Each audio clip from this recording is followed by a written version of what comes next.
Mayor পদে ইস্তফা দিলেন ফিরহাদ হাকিম। শুক্রবার কলকাতা পৌরসভায় একটি সাংবাদিক বৈঠক করে এই সিদ্ধান্তের কথা জানিয়েছেন তিনি। 2018 সালে 3রা ডিসেম্বর থেকে প্রায় 7.5 বছর মেয়র পদে ছিলেন কলকাতা বন্দরের তৃণমূল বিধায়ক তথা রাজ্যের প্রাক্তন মন্ত্রী ফিরহাদ কলকাতা পৌরসভার 82 নম্বর ওয়ার্ডের কাউন্সিলর ছিলেন। 2005 এবং 2010 সালে এই ওয়ার্ড থেকেই তৃণমূলের টিকিটে কাউন্সিলর নির্বাচিত হয়েছিলেন তিনি। 2015 সালে ফিরহাদ পুরো ভোটে লড়েননি। 2015 সালে 82 নম্বর ওয়ার্ড থেকে নির্বাচিত হয়েছিলেন প্রণব বিশ্বাস। 2018 সালে শোভন চট্টোপাধ্যায়ের পর কলকাতার মেয়র হওয়ার পর ওই ওয়ার্ড থেকেই উপনির্বাচনে জিতে আসেন ফিরহাদ হাকিম।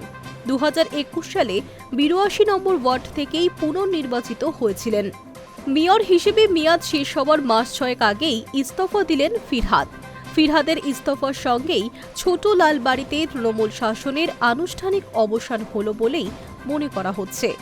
গত কয়েকদিন ধরেই ফিরহাদের ইস্তফার বিষয়ে গুঞ্জন শোনা যাচ্ছিল।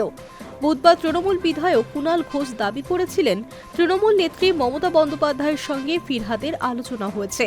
কুণাল বলেন, ফিরহাদ হাকিম আগে একাধিকবার নেত্রীকে মেয়র পদ থেকে সরিয়ে দাঁড়ানোর ইচ্ছার কথা জানিয়েছিলেন। নেত্রী তাতে সম্মতি দিয়েছেন।